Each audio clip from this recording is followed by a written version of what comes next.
Details this morning in a horrific house fire in Philadelphia, the city's deadliest in more than a century. 12 people were killed, including 8 children. The fire department saying the home's 4 smoke alarms were not working. National correspondent Paul Gerke has more on this horrific tragedy. Paul. Good morning, Adrienne. According to the Philadelphia Housing Authority, those smoke detectors were last inspected of May in last year and were found to be operational at that time. There were 26 people living in that duplex, including 2 mothers and several of their children who were killed when that fire broke out Wednesday morning.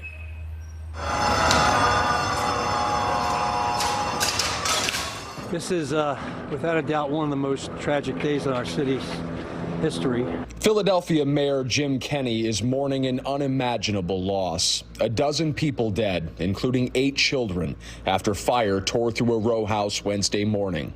Fire Commissioner Craig Murphy called it one of the worst he's been to in 35 years on the job. The fire was extinguished, and it was terrible. Dispatchers received 3 dozen 911 calls in 3 minutes. At 6:40 a.m., firefighters arrived on the scene just 5 minutes after the first call. The unusual layout of the 2,300 square foot building made it difficult to navigate amid heat and smoke. It took nearly an hour to extinguish the flames. Firefighters did manage to get 1 child out, but that child didn't survive. The cause of the fire has not been determined yet, and officials have not released the names or ages of those killed. It's just incredibly heartbreaking what happened, and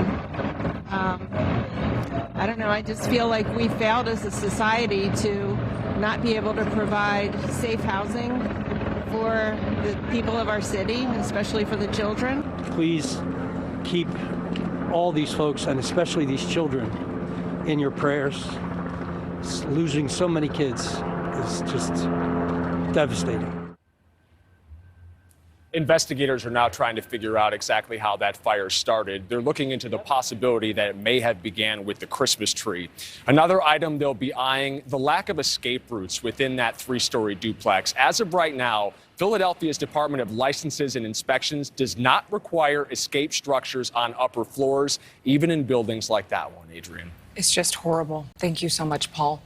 All right. Thank you so much for watching. Make sure to click on the red subscribe button below so you can get more of NewsNation's fact-driven, unbiased coverage.